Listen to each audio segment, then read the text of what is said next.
Well, 2015 and the 12th of February we're back in the budget home studio, and this is a well overdue catch-up.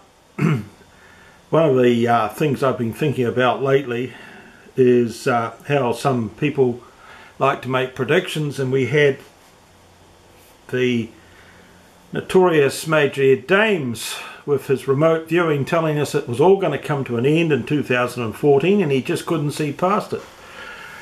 So a bit of a credibility gap there for somebody who's got an awful lot of airtime, and I guess traded on the gullibility of a lot of people.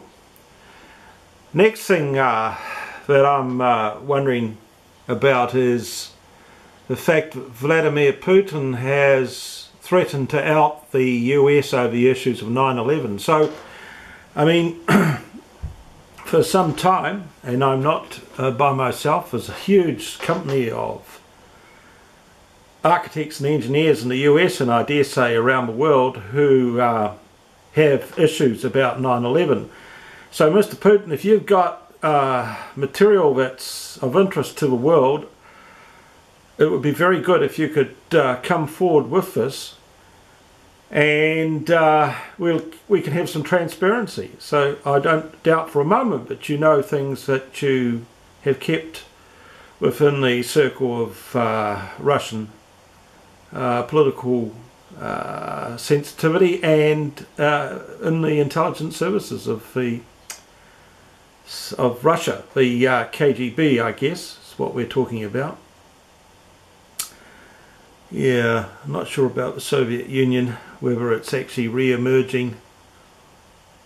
It's just quite interesting what's going on. One thing I will credit Putin with, he is a force to be reckoned with, and far more intelligent and devious than what most people realise. He's a good match for anyone else. I would say in many ways he's out on his own. So here we are, 2015, and world without end.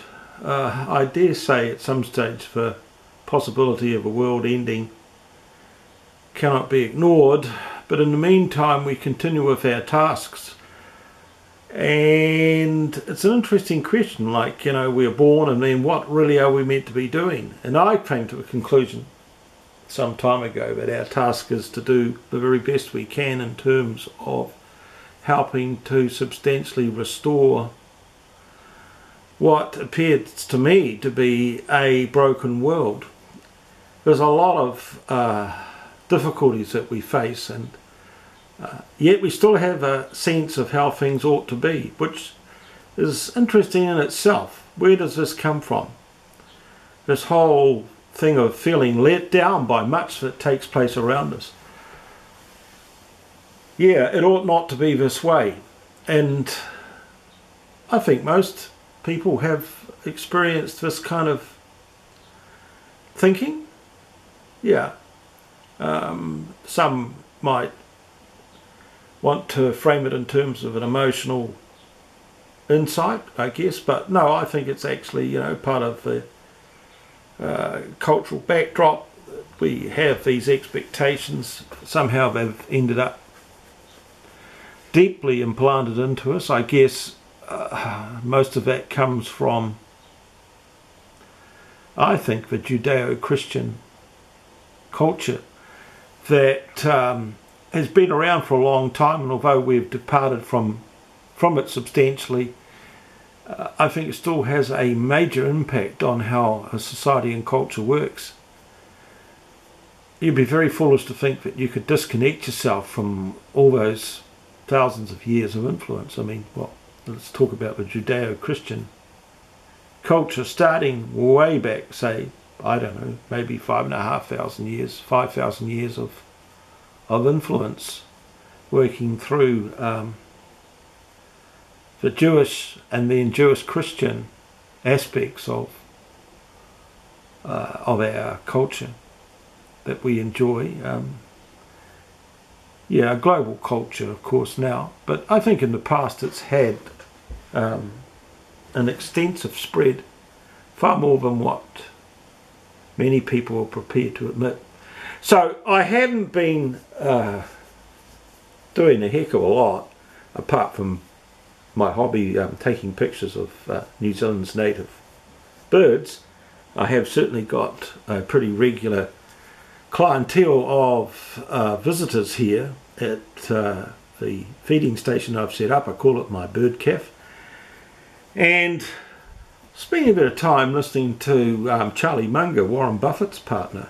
Interesting old guy, 90, and looks pretty well for a 90-year-old, shows no sign intellectually of any kind of deterioration. I don't know that I want to agree with everything he says, but it's interesting nevertheless. I don't think Warren Buffett wants to agree with everything, but they get on sufficiently well enough to be in this intriguing partnership of investing and allocation of assets, allocation of wealth too. Yeah, so apart from that, been quiet life, and as you can see from my YouTube, I haven't been broadcasting much, but I do intend to ramp that up a bit and do a few more. I haven't had Nick here for a long time. He has been promising to come round and do a YouTube, do a catch up, so I think probably within the next week we could have a bit of a session, Nick and I, Nick Jolliffe and myself, doing a bit of a review of past and looking forward. Yeah, so this is, as I said, a bit of an overdue catch-up to let you know I'm still around, still thinking, and I think probably in the future the format's going to be a series of interviews with people as opposed to me trying to carry the whole thing along. I always find it quite easy to work with people and bounce off what they're saying and, you know, get the intellectual engines moving. So let's leave it there, but we'll see you soon. Okay.